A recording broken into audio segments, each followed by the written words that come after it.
The gold rush of 1849. The discovery of gold nuggets in the Sacramento Valley in early 1848 sparked the gold rush, arguably one of the most significant events to shape American history during the first half of the 19th century. As news spread of the discovery, thousands of prospective gold miners traveled by sea or overland to San Francisco and the surrounding area. By the end of 1849, the non-native population of the California Territory was some 100,000, compared with the pre-1848 figure of less than 1,000. A total of $2 billion worth of precious metal was extracted from the area during the gold rush, which peaked in 1852. Contents discovery at Sutter's Mill. News spreads the 49ers come to California. Lasting impact of the gold rush discovery at Sutter's Mill. On January 24, 1848, James Wilson Marshall, a carpenter originally from New Jersey, found flakes of gold in the American River at the base of the Sierra Nevada Mountains near Coloma,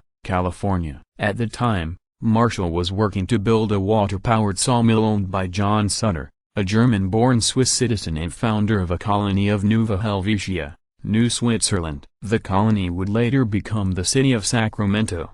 As Marshall later recalled of his historic discovery, "Oh, it made my heart thump, for I was certain it was gold. Did you know?" Miners extracted more than 750,000 pounds of gold during the California Gold Rush. Just days after Marshall's discovery at Sutter's Mill, the Treaty of Guadalupe Hidalgo was signed, ending the Mexican-American War and leaving California in the hands of the United States. At the time, the population of the territory consisted of 6,500 Californios, people of Spanish or Mexican descent, 700 foreigners, primarily Americans, and 150,000 Native Americans, barely half the number that had been there when Spanish settlers arrived in 1769. News spreads. Though Marshall and Sutter tried to keep news of the discovery under wraps, word got out, and by mid-March at least one newspaper was reporting that large quantities of gold were being turned up at Sutter's Mill. Though the initial reaction in San Francisco was disbelief,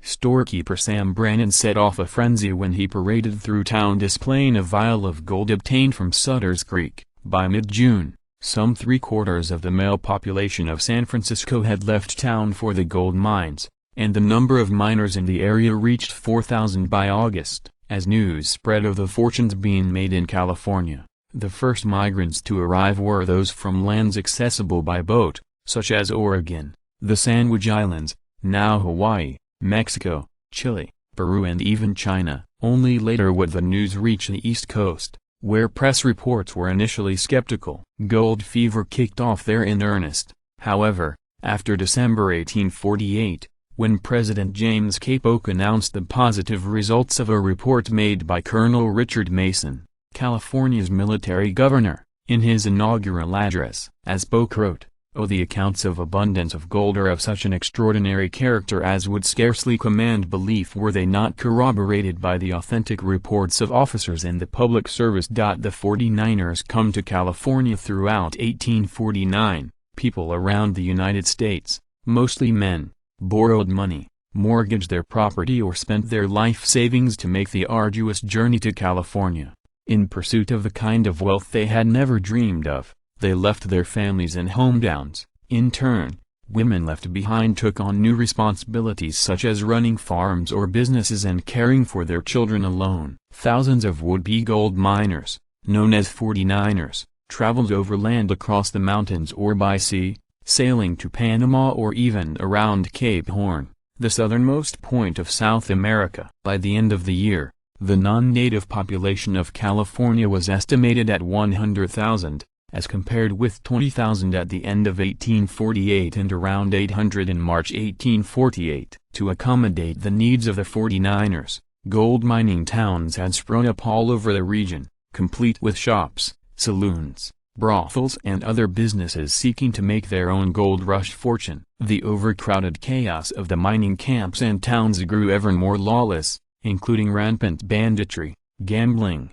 prostitution and violence. San Francisco, for its part, developed a bustling economy and became the central metropolis of the new frontier. The gold rush undoubtedly sped up California's admission to the Union as the 31st state. In late 1849, California applied to enter the Union with a constitution preventing slavery, provoking a crisis in Congress between proponents of slavery and abolitionists. According to the Compromise of 1850, proposed by Kentucky's Senator Henry Clay, California was allowed to enter as a free state, while the territories of Utah and New Mexico were left open to decide the question for themselves. Lasting impact of the gold rush after 1850, the surface gold in California largely disappeared, even as miners continued to arrive. Mining had always been difficult and dangerous labor, and striking it rich required good luck as much as skill and hard work. Moreover, the average daily take for an independent miner working with his pick and shovel had by then sharply decreased from what it had been in 1848. As gold became more and more difficult to reach,